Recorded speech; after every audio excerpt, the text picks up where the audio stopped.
নমস্কার, আমি সৃজা। তৃণমূলকে হারাতে বামপন্থী কর্মী সমর্থকদের বিজেপিকে ভোট দেওয়ার নিদান দিলেন এ রাজ্যের বিজেপির রাজ্য সভাপতি শ্রমিক ভট্টাচার্য।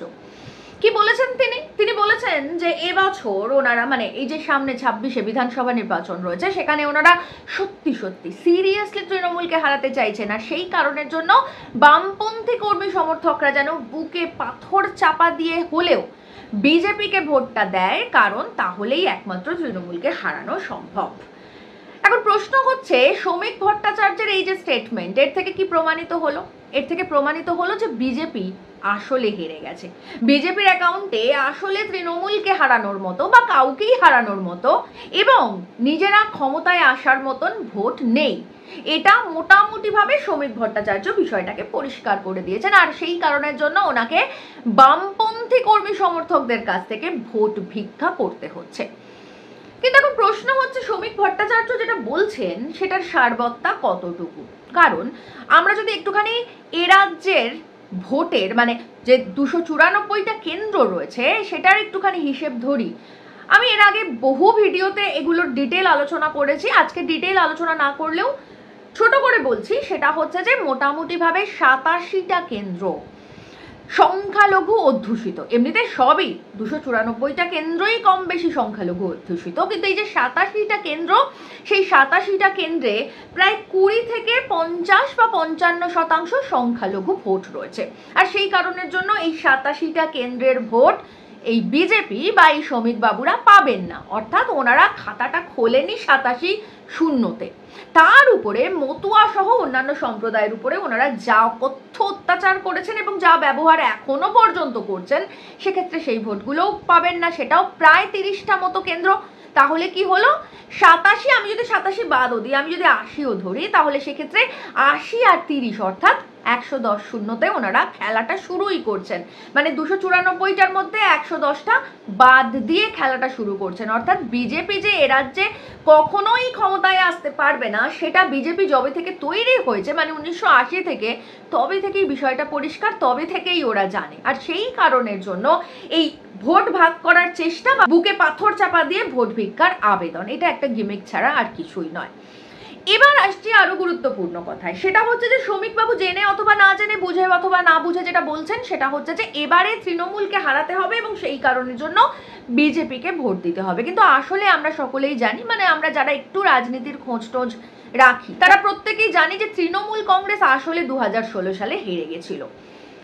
2016 সালে এ রাজ্যের মানুষ ম্যান্ডেট দিয়েছিলেন যে ওনারা আসলে তৃণমূলের পরিবর্তন চাইছেন, ওনারা আসলে তৃণমূল কংগ্রেসের সরকারটা চাইছেন না। যদি না 80টা কেন্দ্রে বিজেপি তৃণমূল কংগ্রেসকে জেতাতে এই সিপিআইএম কংগ্রেস জোটের ভোট ভাগ করতো, তাহলে 2016 সালে এই তৃণমূল কংগ্রেসের সরকার যে পড়ে যেত, সেটা আমরা যারা একটুখানি রাজনীতির খবর রাখি তারা প্রত্যেকে জানি। কারণ 7% ভোট ট্রান্সফার হয়েছিল তৃণমূলে, বিজেপি থেকে তৃণমূলে, এবং তৃণমূল সেই 7% ভোট পেয়েছিল।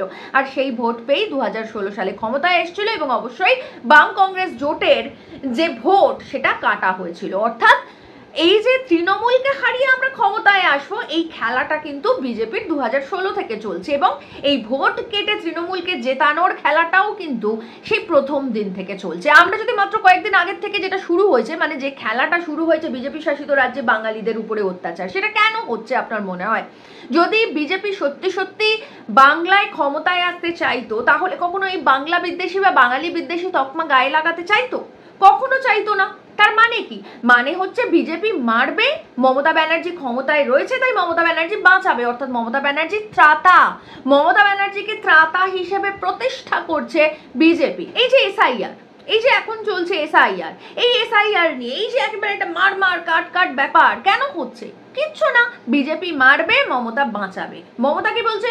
আমি বেঁচে থাকতে কখনো এসআইআর হতে দেব না। উনি নিজেও জানেন যে উনিও নিজের জীবনী শক্তি দিয়ে বেঁচে থাকবেন এবং এসআইআরও হবে, কিন্তু তারপরে উনি কেন বলছেন? কারণ মানুষের কাছে এইটা একটা পোর্ট্রে করা হচ্ছে যে বিজেপি মারবে, তৃণমূল বাঁচাবে, আর এইভাবে ভোট ভাগ হবে, এইভাবে বাইনারি তৈরি হবে, এইভাবে বাম কংগ্রেসকে আটকানো যাবে।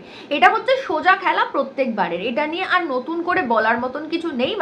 নেহাতি একেবারে শিশু না হলে তাকে বোঝাবার কোনো দরকার পড়ে না যে এই কি খেলাটা প্রত্যেকবার বিজেপি খেলে।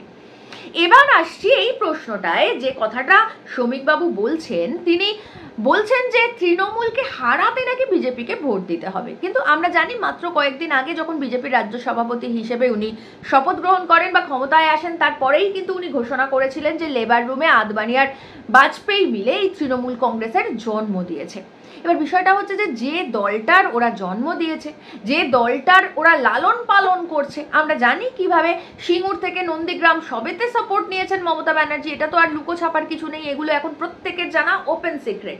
তো যে দলটার ওনারা জন্ম দিয়েছেন, যে দলটার ওনারা লালন পালন করছেন, সেই দলটাকে হারাবেন ওনারা, তাও কাদের সাহায্যে?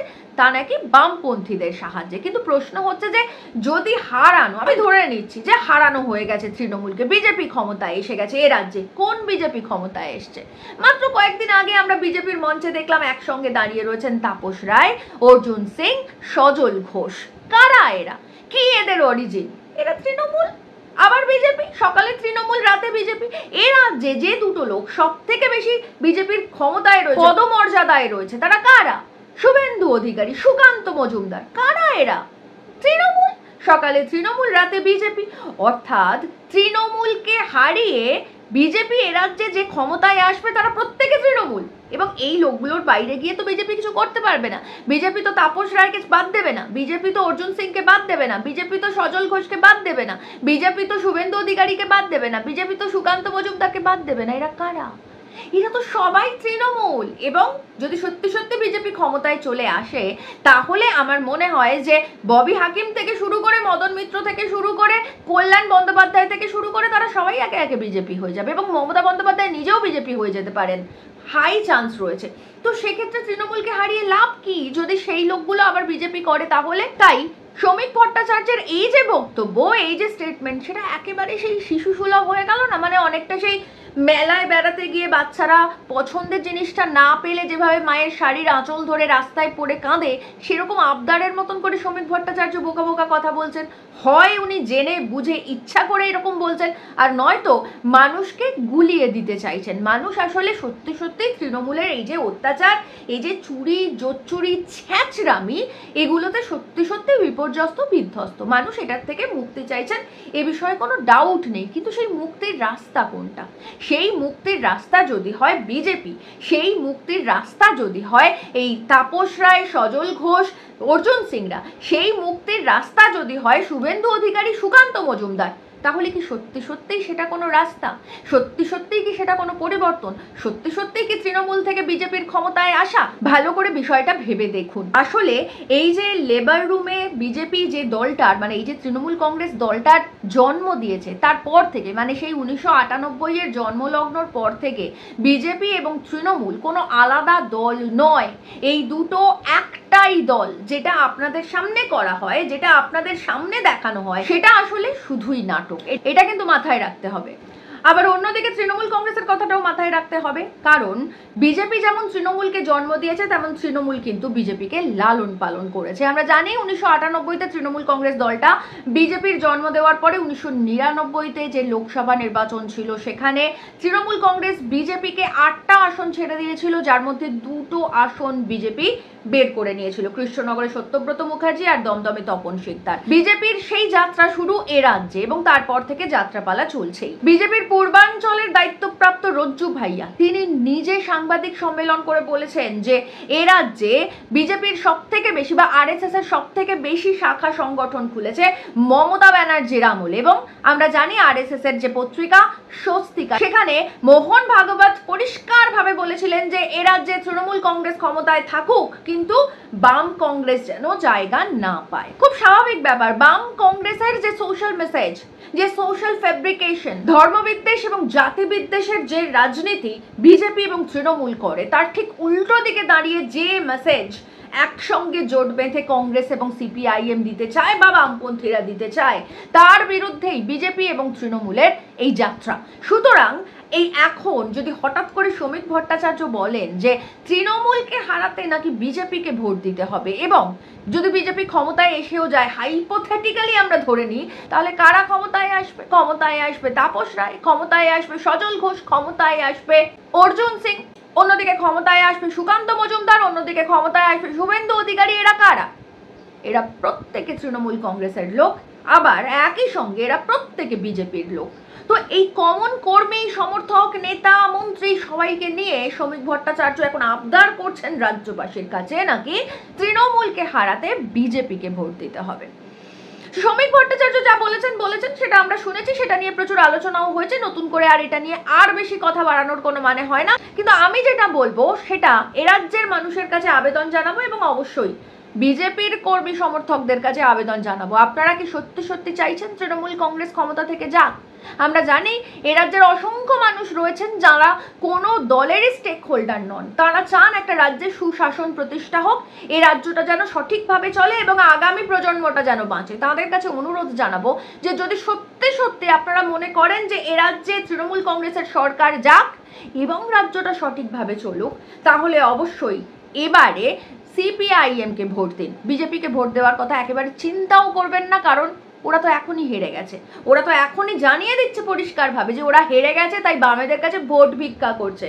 এখন ভোটের এখনো পর্যন্ত 6-7 মাস বাকি আছে, তার আগেই যারা ভোট ভিক্ষা করতে শুরু করেছে, তার মানে যদি কোনোভাবে আপনি ভোটটা দেন সেটা যে একেবারেই নষ্ট সেটা বুঝতেই পারছেন। আর অন্যদিকে বিজেপির কর্মী সমর্থকদের বলবো, শ্রমিক ভট্টাচার্য আপনাদেরই নেতা, তিনি বামপন্থী কর্মী সমর্থকদের কাছে আবেদন জানিয়েছেন নাকি বুকে পাথর চেপে এবারে বিজেপিকে ভোট দিতে হবে। আমি আপনাদেরকে বলছি যে আপনাদেরকে কোথাও কোনো পাথর চাপতে হবে না, না বুকে, না পিঠে, না মাথায়, না কাঁধে, কোনো জায়গায় নয়।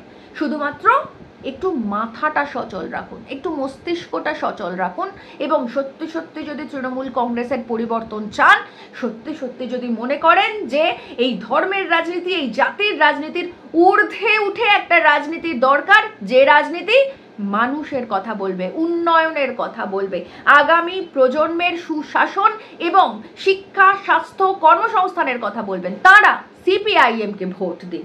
আর যারা মনে করছেন যে না আমাদের শুধুমাত্র ধর্মবিদ্বেষ আর জাতিবিদ্বেষের রাজনীতি চাই, তারা প্লিজ নিজের রাস্তা নিজে দেখে নিন, কারণ এই রকম লোকজনকে দিয়ে বামপন্থীরা এমনিও চলে না, আগামীতেও চলতে চাইবে না। তাই আপনারা নিজেদের রাস্তা নিজেরা দেখে নিন। কিন্তু যারা মনে করছেন যে ধর্ম এবং জাত এই বিষয়গুলো একেবারে গুরুত্বহীন বিষয়, এগুলোকে বাদ দিয়ে আসলে মানুষের রুটি রুজি কর্মসংস্থান নিয়ে কথা বলতে হবে, সেগুলো নিয়ে রাজনীতি করতে হবে, সুশাসন প্রতিষ্ঠা করতে হবে এবং আগামী প্রজন্মকে বাঁচাতে হবে, তাদের কাছে আমি আবেদন জানাচ্ছি যে শ্রমিক ভট্টাচার্য যা কথা বলেছেন সেটাকে একেবারে মন থেকে ঝেড়ে ফেলুন এবং কোথাও পাথর চাপা দিতে হবে না, শুধুমাত্র নিজের মস্তিষ্কটাকে সচল রেখে বুঝতে চেষ্টা করুন যে এই কমন কর্মী সমর্থকদের নিয়ে এই দুটো দল শুধুমাত্র আপনাদেরকে দড়ি টানাটানি খেলা খেলাচ্ছে। এদেরকে ছুঁড়ে ফেলে দিন এবং এবারে এই 2026-এ সিপিআইএমকে ভোট দিন এবং বামপন্থীদের আবার ফিরিয়ে আনুন, তবেই এই রাজ্যটা বাঁচবে।